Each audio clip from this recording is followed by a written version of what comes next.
Adolf Hitler and his intelligence chiefs considered that they had the most secure enciphering system for wireless communications in the world. It was impossible, they were convinced, to break its codes.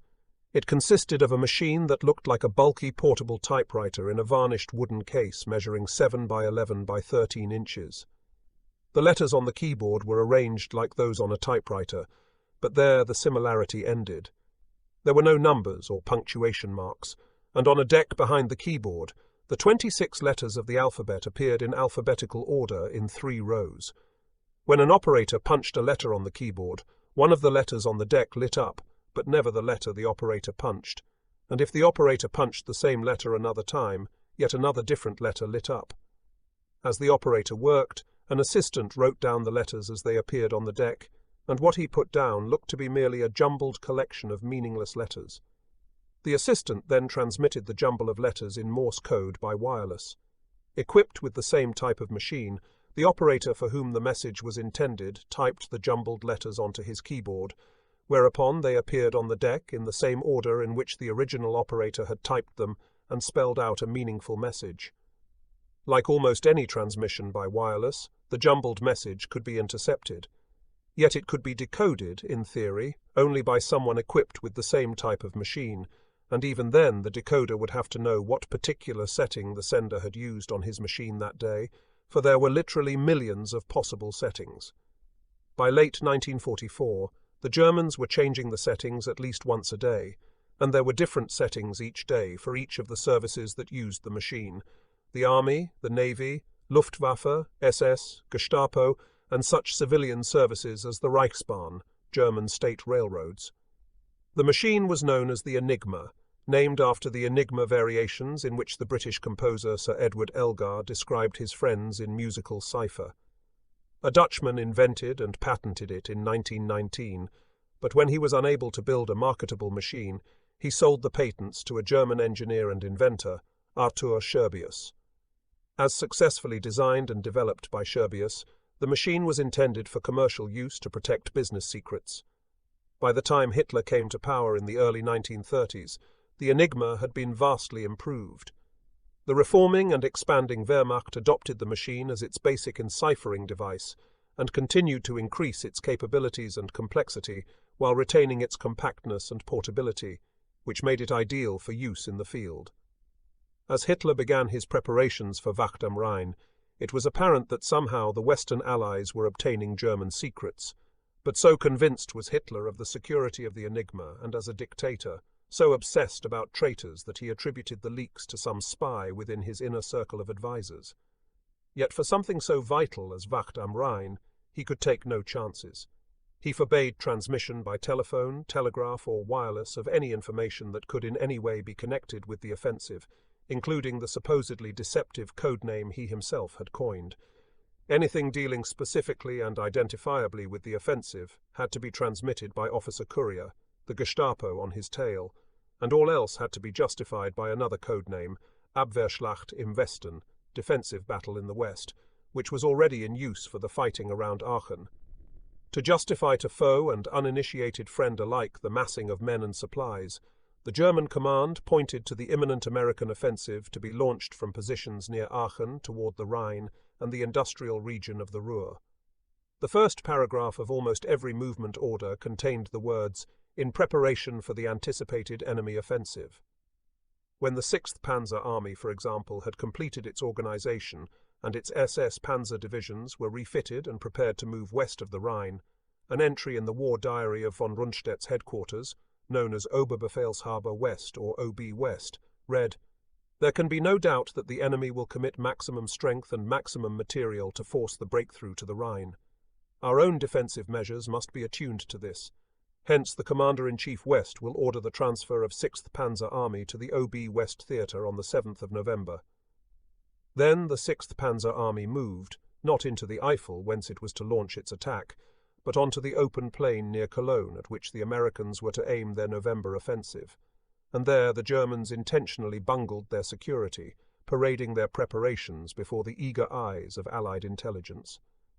Not until 3 days before the offensive was to begin would the 6th Panzer Army make the move of some 35 miles into the Eifel, and then only at night. For the 5th Panzer Army, which had seen its first commitment in control of a few panzer brigades in a futile counterattack in September against the 3rd U.S. Army's south flank in Lorraine, there was the problem of disengaging from the front in Lorraine and moving north for some apparent purpose not associated with the offensive. Since such a move could hardly escape Allied notice, von Manteuffel's headquarters appeared in late October in the line near Aachen, where it assumed command of 2 corps already committed. The Americans were obviously going to employ armor in their coming offensive. It was wholly logical for the Germans to oppose them with a headquarters schooled in the use of armor.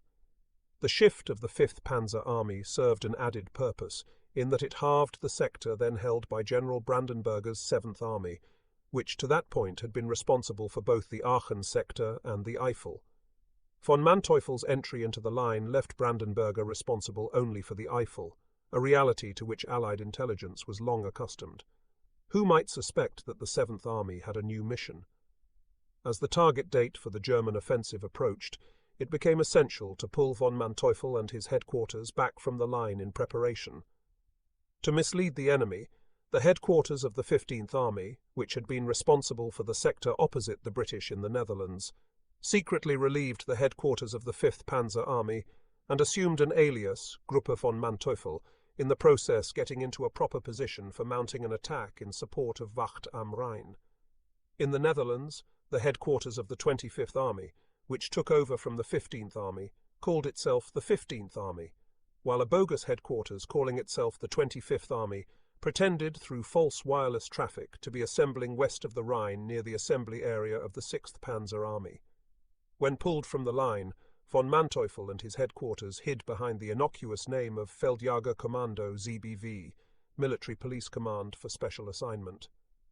There was less complexity in relieving Field Marshal Model and his Army Group B of some of their responsibilities, for any intelligence officer would recognize that in commanding a front extending from the North Sea across the Netherlands into Germany, and thence south almost to the Moselle River, more than 150 airline miles Army Group B was overextended. Without unusual provisions for secrecy, a new headquarters, Army Group H, assumed control of the front in the Netherlands, leaving Model responsible only for the Aachen sector and, most importantly, the Ardennes Eifel. As those shifts took place, Field Marshal von Rundstedt's problem was to halt the American attacks, or at least to contain them sufficiently so that they would not jeopardize the German offensive.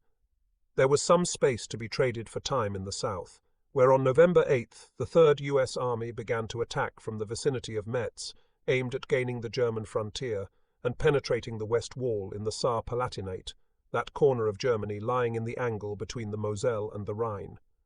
Nor was there particular concern about the 1st French and 7th U.S. armies that had driven up from southern France, for even should those armies get through the forbidding Vosges mountains, the broad moat of the Rhine would bar the way. The critical sector was in the north. There von Rundstedt gained some respite in that once the Allied attempt to jump the canals and rivers of the Netherlands with airborne troops failed, the British commander, Field Marshal Sir Bernard L. Montgomery, had to turn his attention to clearing the seaward approaches to Antwerp. Failing to clear the 60-mile approach to Antwerp from the sea when the port fell without a fight in early September had been one of the more serious tactical lapses of the campaign, and Hitler's order to build a strong defence along the banks of the Schelde estuary a most prescient reaction. As the Allied attack began in mid-October, the Germans opened dikes that industrious Dutchmen through the years had erected to keep out an antagonistic North Sea, and it took the Allied soldiers, mostly Canadians, almost a month to battle through mud, muck and flood before the last German soldier fell back from the banks of the Schelde. Even then, minesweepers required 3 weeks to cleanse the channel, so that not until November 28, 3 months after the British took Antwerp, was the first supply ship to drop anchor in the port. Around Aachen, von Rundstedt had neither leeway nor respite.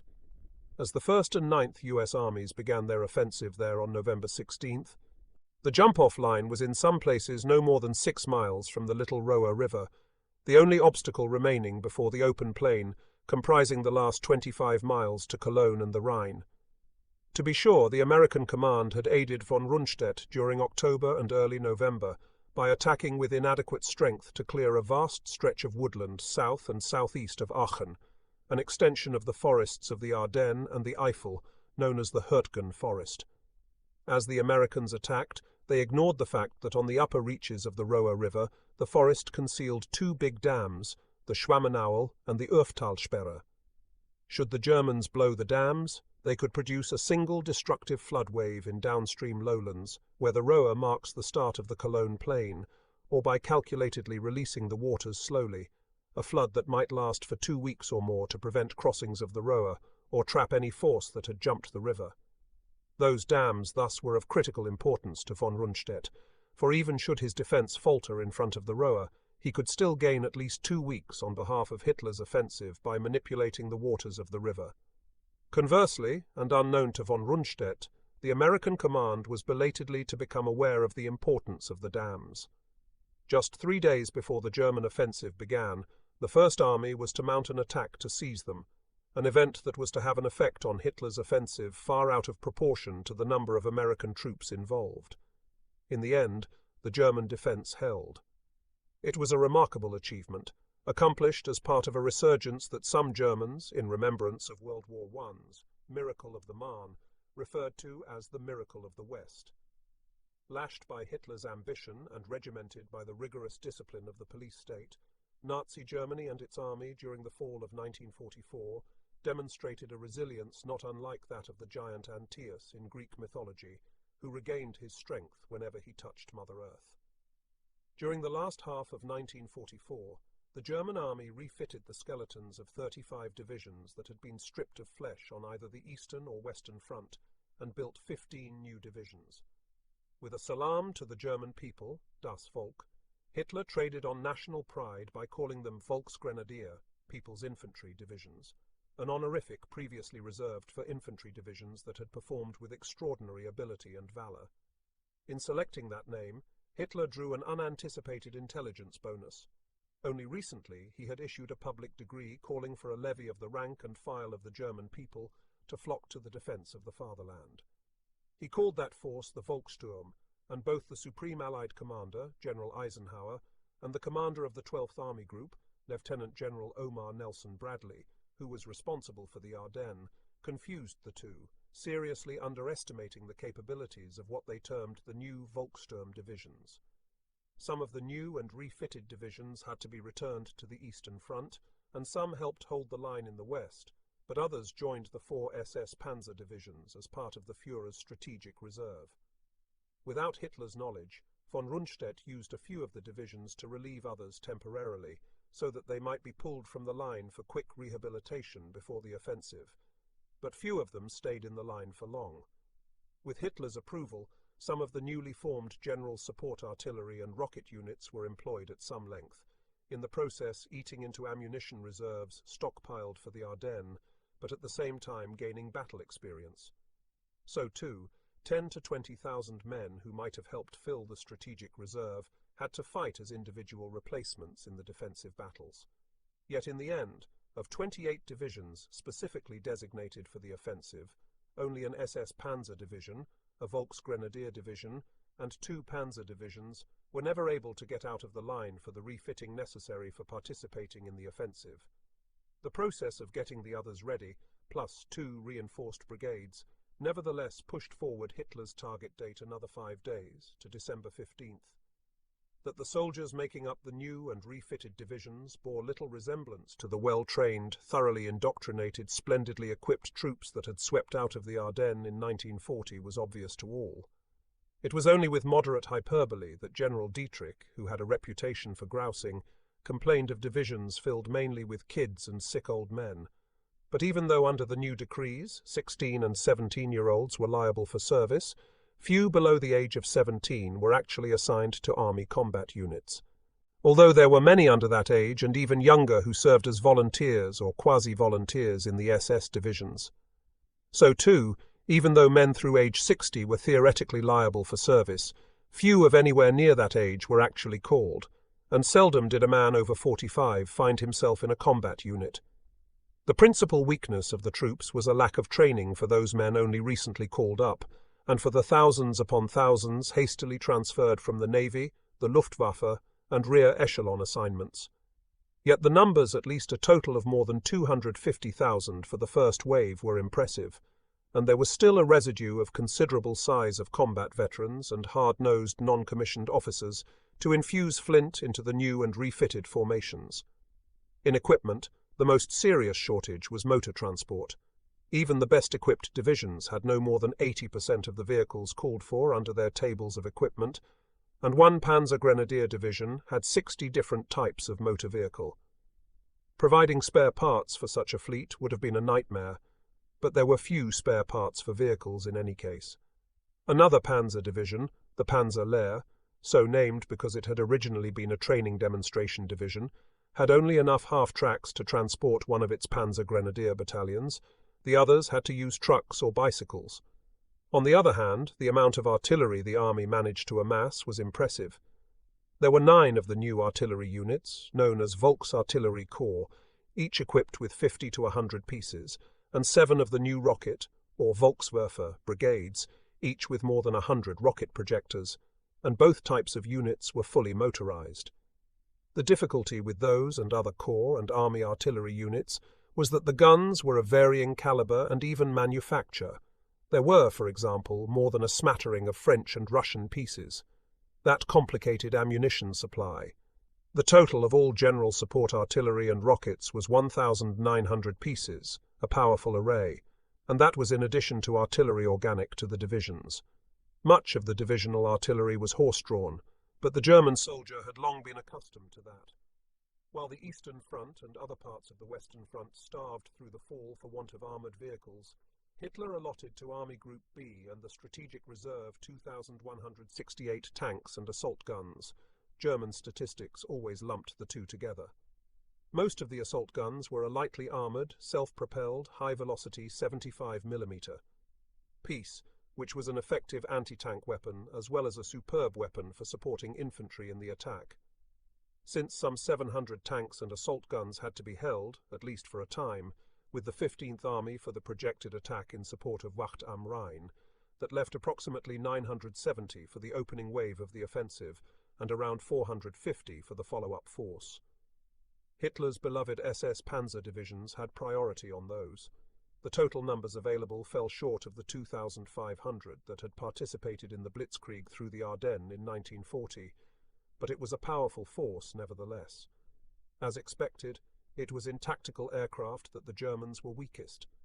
Despite Hitler's early prediction of at least 1,500 fighter bombers, the commander of the Luftwaffe, Reichsmarschall Hermann Göring, could promise only 1,000, and was actually able to deliver only a few more than that, and those in driblets, except on one spectacular occasion.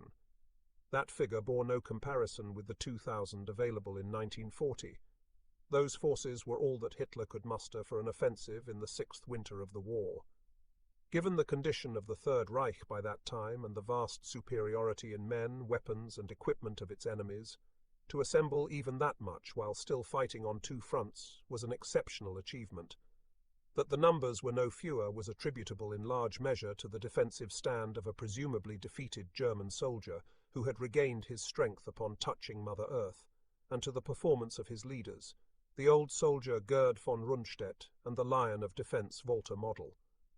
Transporting the attack divisions to their assembly areas and accumulating and transporting the ammunition, rations, and fuel that they would need in the opening days of the offensive was another remarkable achievement.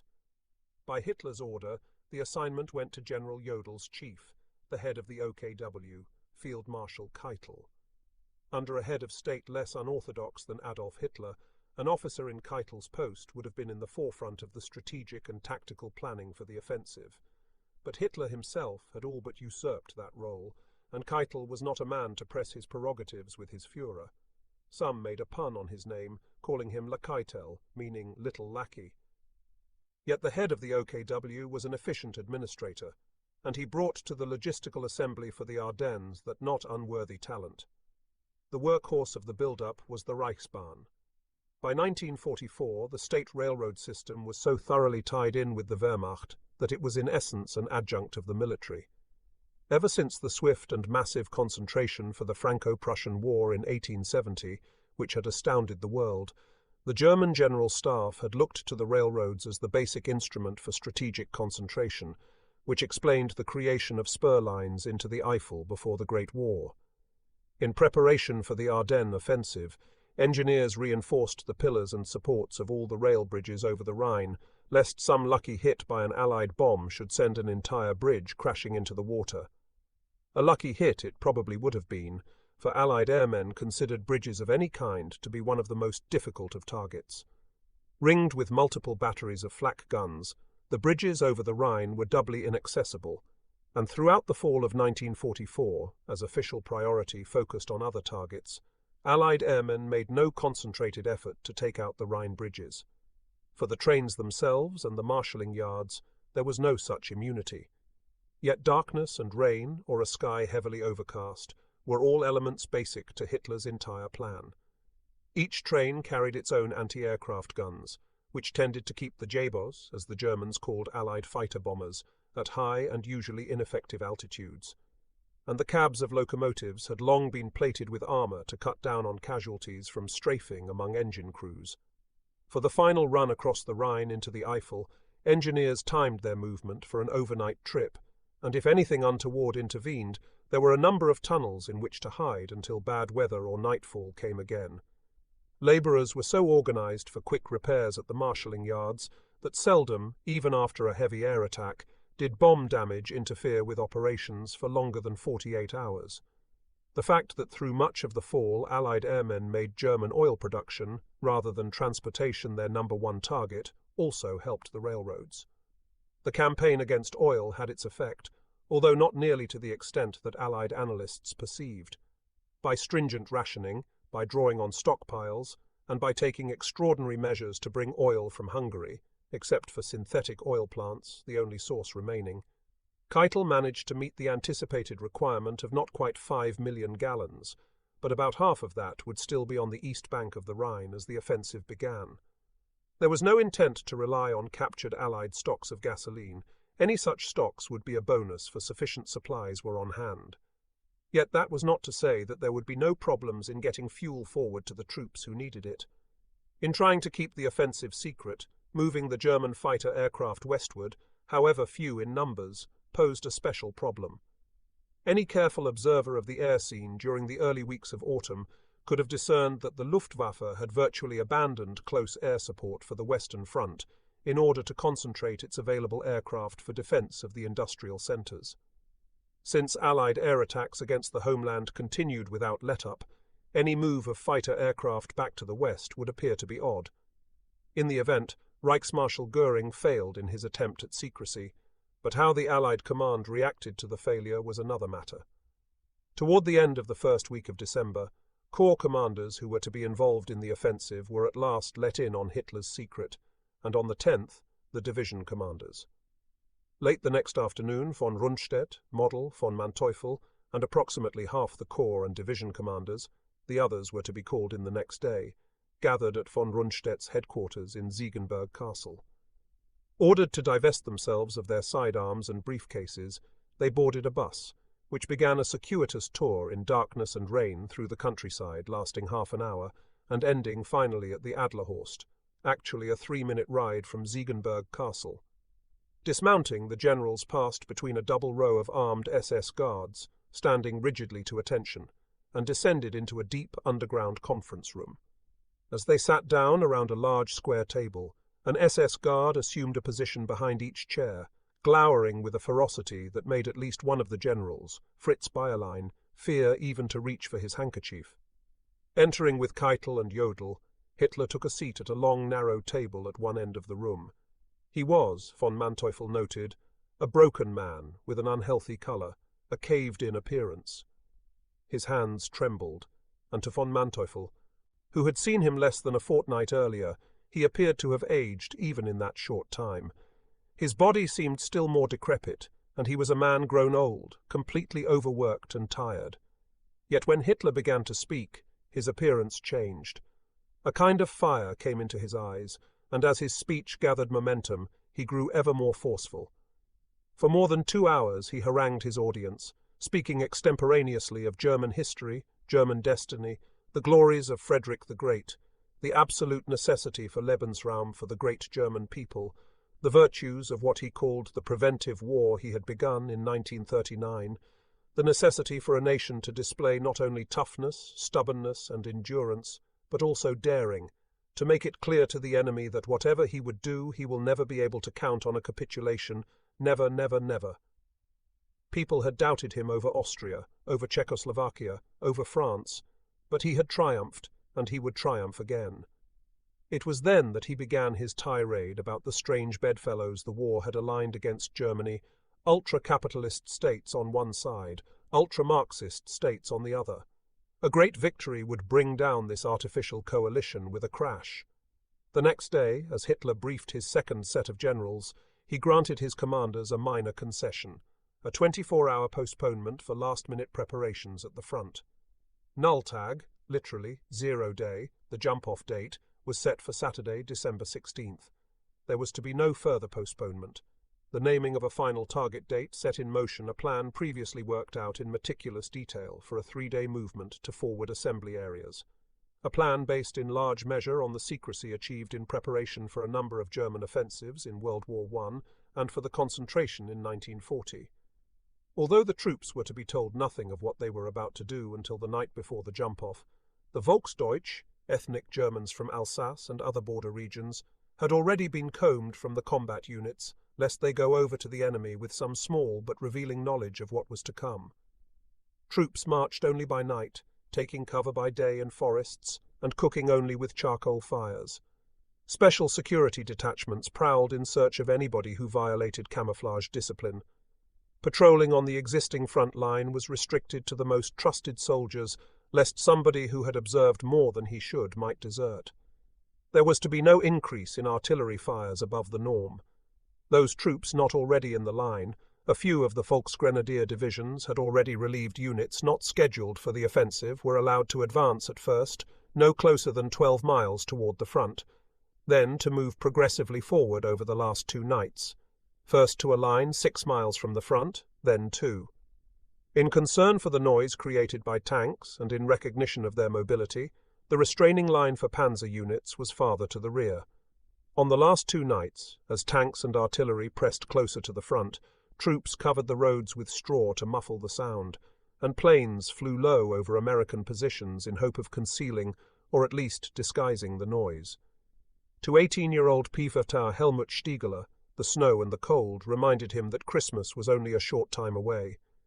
Our thoughts wandered to our folks back home. No one talked to the other, and silently we marched along, unaware of what was ahead of us. The next night, the night before the jump-off, Stiegeler and other men of the 12th Volksgrenadier Division's Engineer Battalion at last learned what they were to do. After an evening meal of sweet rice with plums, each group was given a bottle of booze, and off we went. Meanwhile, for all the efforts at secrecy, there had been yet another lapse in security at the governmental level, when on November 15th, the Japanese ambassador, Baron Oshima, was invited to confer with Foreign Minister von Ribbentrop at Sonnenberg, 60 miles east of Berlin. During the conversation, Oshima asked about the offensive in the west that Hitler had told him would be launched sometime after the beginning of November. Had there been any change in that intention? Although von Ribbentrop was evasive about details and timing, he confirmed that Hitler still intended to take the offensive in the west. Then again, it might be the east. There were some, suggested Baron Oshima, who believed that the big German offensive in 1918 had hastened Germany's defeat, that without it the war might have ended differently. Would it not be a wise plan for Germany to fight a war of attrition? Absolutely not, rejoined von Ribbentrop. The Chancellor believes that we cannot win this war by defense alone, and has reiterated his intention of taking the offensive right to the bitter end. In reporting that conversation to Tokyo, Baron Oshima sneered at the possibility of a German offensive. It was, he said, one of the instances in which truth from the mouth of a liar reaches the highest pinnacle of deceptiveness. But a few days later he changed his view. Thinking back to his earlier conversation with Hitler, he notified Tokyo that he believed we may take at face value the intent of the German leadership to mount an offensive, for a Germany whose battle lines have contracted virtually to the old territory of Germany. will have no choice but to open a road of blood in one direction or another.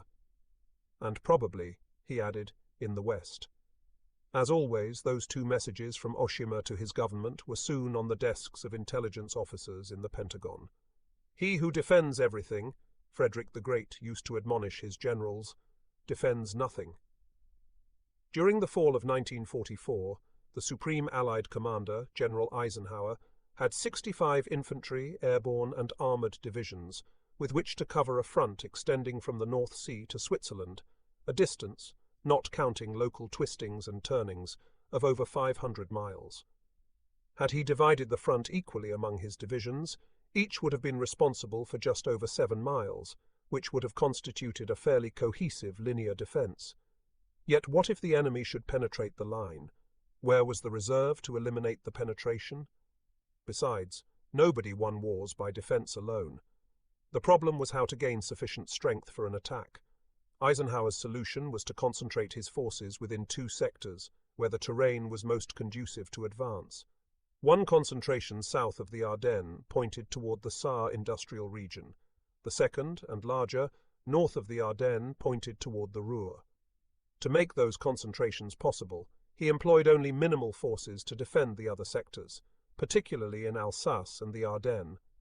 Even so, Eisenhower was unable to hold out a reserve. As the alignment developed, the British 21st Army Group with the 1st Canadian and 2nd British Armies under Field Marshal Montgomery was in the far north, mainly in the Netherlands. To the far south, the 6th Army Group, commanded by Lieutenant General Jacob Lux Devers, had the 7th U.S. and 1st French Armies, mainly in Alsace. The American 12th Army Group, under General Bradley, was in the centre, the 9th Army north of Aachen, the 1st Army around and south of Aachen, and the 3rd Army in Lorraine. While the 1st Army's greatest concentration was in the vicinity of Aachen, its commander, Lieutenant General Courtney Hicks Hodges, was also responsible for the Ardennes. The assignment fell in turn primarily to the 8th Corps, which had to cover a front extending from the Lossheim Gap in the north to a point southeast of Luxembourg City in the south, a distance of about 60 miles. Since the 8th Corps had only 3 infantry divisions, that meant a defensive frontage for each division of about 20 miles, more than double the length of front normally assigned a division to defend. In the northern reaches of the Ardennes, from the Lossheim Gap to the vicinity of Monschau, the southernmost division of the V Corps held a front of similar length, so that only 4 divisions were responsible for the entire 80-mile front through the Ardennes. The Allied deployment reflected what became known as Eisenhower's broad front strategy, which was actually nothing more than a version of an age-old, time-tested practice of advancing in parallel columns. Yet to Eisenhower's chief British subordinate, Field Marshal Montgomery, it was anathema. In late summer and through the autumn, Montgomery insisted that the Allied command possessed neither the strength nor the logistical resources to support 2 major drives into Germany. He wanted the entire front to go on the defensive except in the sector north of the Ardennes, where he wanted to concentrate sufficient strength and sufficient logistical support to launch and sustain a juggernaut all the way to Berlin.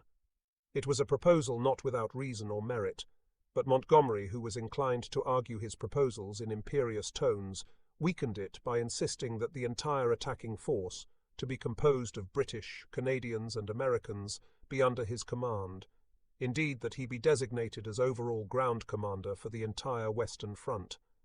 To American generals, the proposal appeared to reek of personal ambition, an attempt to usurp a portion of Eisenhower's prerogative as supreme commander, a position that had gone to an American for the basic reason that the United States would be furnishing the preponderance of forces. "Monty's suggestion is simple," Eisenhower confided at one point. "Give him everything, which is crazy." Yet there were other reasons why Eisenhower turned Montgomery down. There was no way, his logistical planners told him after detailed study, that the existing resources could be reallocated to make it possible to sustain an offensive all the way to Berlin. The basic problem was the lack of ports close to the front, a problem to which Montgomery himself had contributed by failing to clear the banks of the Schelde estuary once Antwerp fell with its port facilities intact. There was also a possibility that the German armies were less nearly finished than seemed apparent from the overwhelming defeat inflicted on them in France, that they might muster reserves to deal telling blows to any thrust whose flanks would be exposed for several hundred miles. Eisenhower himself had seen, at a place in North Africa called Kasserine Pass, the damage supposedly defeated German forces could wreak.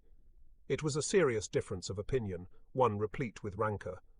German agents may well have passed some word of it to Berlin, thereby contributing to Hitler's belief that a grand offensive in the West stood a chance of splitting the Anglo-American alliance.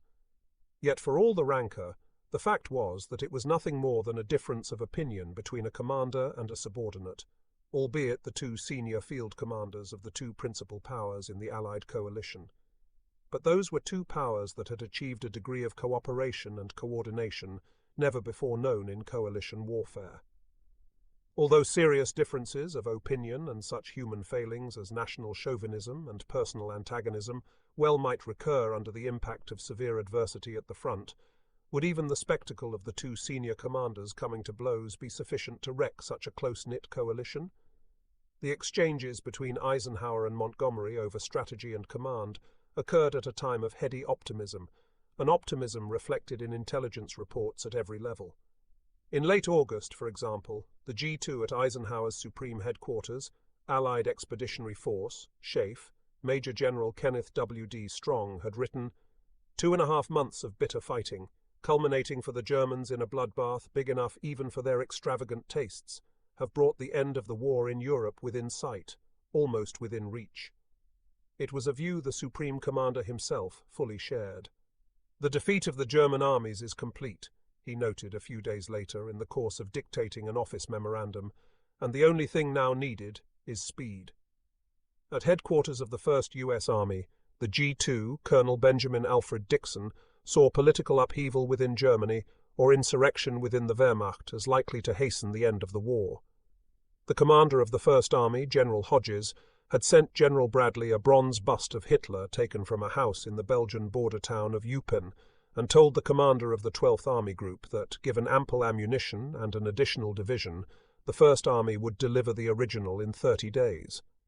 However much Hodges jested, the incident reflected the prevailing state of mind. Only one among the G2s in the senior commands sounded a note of caution. At headquarters of the 3rd U.S. Army, Colonel Oscar William Koch, pronounced Koch, remarked that for all the debacle that had befallen the enemy, his withdrawal, though continuing, has not been a rout or mass collapse. All indications pointed to the fact that the Germans were determined to wage a last-ditch struggle in the field at all costs. The enemy, he noted, was playing for time, and weather and terrain would soon be on his SIDE. Yet Koch's was a lone voice, and despite the stiffening of resistance in the lowlands of the Netherlands, at Aachen, in the Hurtgen forest, and in the rolling hills of Lorraine, the optimism was slow to dissipate. Meeting in Washington in October, the Allied body charged with directing the conduct of the war, the combined chiefs of staff made up of the service chiefs of both Britain and the United States still saw hope of an early victory. They wanted Eisenhower to institute extraordinary measures to assure victory before the year 1944 came to an end. Shift the strategic air offensive from all but the most immediately remunerative targets. Employ all troops and stockpiles of supplies without regard for withholding reserves, and make use of a heretofore super-secret proximity fuse, VT or POSIT, that exploded an artillery shell by radio impulse in the air just short of the target, thereby sharply increasing the lethal fragmentation effect of the burst. Eisenhower himself at that point urged caution. The approaches to Antwerp still had to be cleared, he told the U.S. Army's Chief of Staff, General George C. Marshall, and the port facilities of Antwerp were essential to the final battle. Eisenhower nevertheless saw the possibility of taking the Ruhr before the end of the year, or at least of gaining a bridgehead over the Rhine. Those were the goals of the American offensive that opened near Aachen on November 16th. But after almost a month of fighting and a cost to two American armies of 125,000 casualties, killed, wounded, missing and so-called non-battle casualties, the American troops were gazing not at the fabled Rhine, but at an obscure, flood-threatened rower only 6 miles beyond the line from which they had started. Furthermore, they were powerless to cross the little river until somebody got around to doing something about the dams upstream. The fact that German troops, who in September had appeared thoroughly beaten, had fought back with such determination and relative success, the Allied commanders attributed to German stubbornness, to blind faith in the Führer, to devotion to the home soil, and most of all to the solid generalship of Gerd von Rundstedt. There were other contributing factors: abominable weather, constricted terrain, the West Wall, some few continuing logistical problems on the Allied side. Yet nobody saw in the stalwart German stand any grand design that might threaten the survival of the Allied armies. Indeed, Allied intelligence officers perceived the heavy fighting as contributing to the possibility of a sudden German collapse. Even before the November offensive began, Eisenhower's G2, General Strong, noted that the Germans were losing the equivalent of a division every few days and were being forced to shift meager reserves hither and yon as one threat subsided and another arose. "The dwindling fire brigade," wrote Strong, "is switched with increasing rapidity and increasing wear and tear from one fire to another." When the Germans failed to react with a strong counterattack against the American offensive that opened near Aachen on November 16th, the First Army's G2, Colonel Dixon, considered that they had lost any opportunity for a decisive blow, and saw the possibility of large-scale surrenders leading to the collapse of the German state. As late as December 12th, only 4 days before the Germans were destined to emerge from the mists and snows of the Eifel into the Ardennes, the report of the 12th Army Group's G2, Brigadier General Edwin Luther. Seibert noted, "It is now certain that attrition is steadily sapping the strength of German forces on the Western Front, and that the crust of defences is thinner, more brittle and more vulnerable than it appears on G2 maps or to troops in the line." At about the same time, Field Marshal Montgomery's G2, a Don from Oxford University, Brigadier Eric Templeton Williams, was declaring, "The enemy is in a bad way. His situation is such that he cannot stage a major offensive operation." "Gentlemen," Secretary of State Henry L. Stimson reputedly stated in 1929, when abolishing a small State Department-funded cryptanalysis branch known as the Black Chamber, "do not read one another's mail." Yet the remark failed to deter the Signal Intelligence Section of the Army's Signal Corps and the Navy's Office of Naval Intelligence from trying to read the mail of potential enemies, particularly that of the Japanese, which led to the remarkable achievement of magic. On the other hand, that attention to one aspect of the dirty work of spying failed to carry over into the field of battlefield intelligence. In the United States Army, seldom did an officer consciously pursue a career in battlefield intelligence. The 12th Army Group's G2, General Seibert, for example, got into intelligence simply because somebody flagged his file after he served a tour of duty as military attaché in Brazil, and the First Army's G2, Colonel Dixon, was a reserve officer who, when called to active duty in 1940, drew an assignment in intelligence only because he was proficient in French and German. Seldom did G2s move on to high command. Those gems went to chiefs of staff and to plans and operations officers, the G3s. The G2 and his counterpart at regimental and battalion level, S2, held one rank below that of the G3 or S3, and before war came, they often drew lowly extra duties such as club officer or command historian. In the British Army, by contrast, intelligence was a prestigious field. Eisenhower's G2, General Strong, for example, planned a role in intelligence from his days as a cadet at the Royal Military Academy at Sandhurst, where he became fluent in French, German, and Italian. Following a pre-war tour as an assistant military attaché in Berlin, he headed the German section of the War Office, then served successively as Chief of Intelligence of the Home Forces and of Allied Force Headquarters in the Mediterranean. That was not to say that American intelligence officers were incapable. As with any group of staff officers, their abilities varied, but almost to a man they encountered the antipathy of other members of their staffs, arising from the long-established low estate of the intelligence officer. General Seibert said he often heard the remark, "I wonder what is wrong with him that he is in G2." For Colonel Dixon at the First Army's headquarters, the situation was compounded by a personality conflict with a strong-willed Chief of Staff, Major General William Benjamin Keane, who, many said, virtually ran the First Army. The staff called him Captain Bligh, as well as between himself and the G3 section. Benjamin Abbott, Monk. Dixon got his nickname from childhood playmates in Washington, D.C., who dubbed him Monkey. His older brother shortened it to Monk, calling him that when the two were at West Point, and it stuck. He was a handsome man, over 6 feet, 3 inches tall, angular, moustached, and at 37 years of age he maintained the same weight, 190 pounds, at which he had played on the football team at the Military Academy. In the classroom, Dixon displayed a photographic memory, a talent that was to serve him well in the profession he eventually entered. He graduated from West Point in one of the accelerated classes during World War I and served in the American Expeditionary Force in Siberia. But after assessing the chances of promotion in the post-war army as poor, he resigned, earned a degree in mechanical engineering from the Massachusetts Institute of Technology, and went into the warehouse business in Philadelphia. Having maintained a reserve commission, he returned to active duty as a captain in 1940, and soon rose to become a Corps G3 in North Africa, where he gained a reputation as a pessimist, which stuck with him even though events at Kasserine Pass proved his point. He also gained the confidence of his commander, General Bradley, who took him along to England when forming the staff of the First Army. But when Bradley, after the invasion of Normandy, moved up to command the 12th Army Group, a ready-made staff was lacking, so that Dixon, Keane, and the others were left behind. Going beyond the usual resentment of one headquarters to the next senior headquarters, the First Army's staff officers saw their counterparts at the 12th Army Group as jolly-come-lately, lacking their own battlefield experience, and some on occasion played on their past association with General Bradley to bypass his stove and deal directly with the general. None resented his counterpart at the 12th Army Group more than did Dixon, for Edwin Seibert was a career artilleryman who had never served in intelligence, until to his surprise he was plucked from an artillery command with an infantry division in the United States to become G2 at headquarters of the European Theatre, which was essentially an administrative and logistical headquarters. On the basis of experience in North Africa and Normandy, Dixon viewed Seibert's job, and his rank, as rightfully his. Although Dixon later denied that he held any animosity for Seibert, his contemporaries saw it otherwise.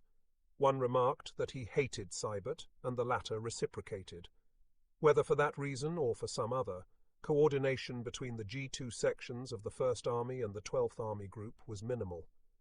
Except when specifically asked, Dixon never visited headquarters of the 12th Army Group, and when he wanted to consult a G2 at a higher level, he went to Brigadier Williams at headquarters of the 21st Army Group. Under the American staff system, there was no chain of command among intelligence staffs. Dixon served his commander, Seibert his. And even though Dixon served at a subordinate level, Seibert had neither command nor technical jurisdiction over him. To Monk Dixon's associates in intelligence at higher levels, he was a volatile man, a pessimist, an alarmist. It was sufficient, for example, whenever Dixon learned that the Russians had lost contact with a division on the Eastern Front, for him to list it in the enemy's order of battle in the West. At times he might have several divisions listed in the West that other intelligence officers knew to be elsewhere. They called them Monk's Shrubbery. Although the practice caused no real harm, it contributed to the view of Dixon as an alarmist, a man who sometimes had to be sat on. At an operational level, Army Group and below, prisoners of war constituted a basic source of intelligence. American intelligence officers considered themselves particularly adept at gleaning information from German prisoners, for they might employ as interrogators refugee German Jews, whose appearance belied their race, but whose knowledge of Germany enabled them to gain a prisoner's confidence and ask penetrating questions. Thus, the intelligence officers saw no reason to question what they learned from prisoners during much of the fall of 1944, and since most of those who surrendered were dregs, their morale low, the interrogations tended to reinforce the view that Germany would be unable for long to continue the fight. So too did the capture of prisoners from such special units as so-called stomach battalions, composed of men with digestive problems who required a special diet. Did not the very existence of those units indicate that the Third Reich was running out of manpower? In France and Belgium, civilians had also been a basic source of intelligence, but with the crossing of the German border, information from civilians had virtually ceased to exist. It was much the same story with special agents from the Washington-based office of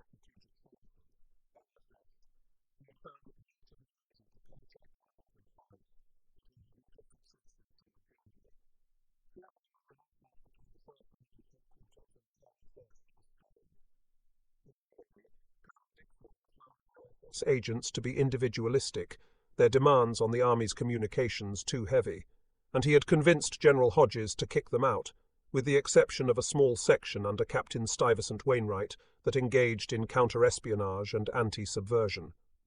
"I don't want a man from OSS," Dixon reputedly declared, "nor a dwarf, nor a pygmy, nor a goddamned soul." In the office of the OSS detachment at headquarters of the 12th Army Group, some wag placed under a picture of Hitler the caption, "He fools some of the people some of the time, but he fools Dixon all of the time." The strain increased when somebody at the First Army's headquarters wrote a parody of a prisoner of war report, allegedly representing an interrogation of Hitler's latrine orderly. Finding it amusing, Captain Wainwright sent it to his OSS superiors at the 12th Army Group, where everybody missed the point and took the parody seriously. An order was soon on the way to the First Army to fly the prisoner back to Schaeff for further questioning, much to the subsequent embarrassment of the OSS. In the long run, it probably made little difference that the First Army had only one small section of OSS operatives, for those located at headquarters of the 12th Army Group had every license to operate in the First Army's sector and beyond it into enemy territory. Yet not a single OSS agent penetrated the line and entered the Eifel before the enemy's offensive began. Another basic source of battlefield intelligence was aerial reconnaissance, including that conducted by artillery observation aircraft. Despite many days of inclement weather in the month preceding the German offensive, seldom were all reconnaissance aircraft grounded. During that month of November, the 67th Tactical Reconnaissance Group of the 9th Tactical Air Command, which supported the First Army, flew 361 missions, of which two-thirds were considered successful. Yet seldom were missions flown over the region that was to prove critical, the Eifel, for the basic concern was the sector in the north between the Roer River and the Rhine. Although there were many requests for reconnaissance over the Eifel, air officers assigned them low priority, and when weather was marginal, pilots usually elected to fly over the presumably more important region to the north. In the critical last 5 days before the German attack, pilots of the 67th Tactical Reconnaissance Group flew only 3 missions over the Eifel, all 3 on December 14th over Trier. Partly because a portion of the Eifel lay in the projected zone of advance of the Third Army, and partly because airfields of the reconnaissance group of the 19th Tactical Air Command, which supported the Third Army, were better situated than those of the 9th Tactical Air Command's reconnaissance group for missions over the Eifel. The commander of the Third Army, Lieutenant General George Smith Patton, Jr., gained approval for pilots of the 10th Tactical Reconnaissance Group to include the Eifel in their coverage. The reports of that group were thus added to the accumulated knowledge of what was going on in the Eifel, as were the reports of the pilots of fighter bombers flying attack missions and those of 2 available night fighter squadrons, although neither of those squadrons had more than 10 P-61 night fighters, so that their contribution was limited. At Corps and Army headquarters, there were signal radio intelligence companies that constantly monitored the enemy's voice radio communications, usually at division level and below. By that monitoring or by radio directional finding, the companies often picked up the shift of German divisions. Yet German radio security was in general excellent, and those companies discerned absolutely no indication of what was about to happen in the Ardennes. Yet another source of operational intelligence was the front line itself, where outposts day after day looked across at the enemy and where patrols almost every night probed the line. Many an American soldier who gazed out on the Eifel in those days would later recall reports he had submitted that, in his opinion, should have told his superiors that something was afoot.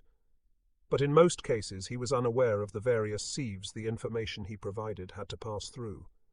Before ever reaching the First Army, the word he passed back went through S2s at battalion and regiment and G2s at division and corps.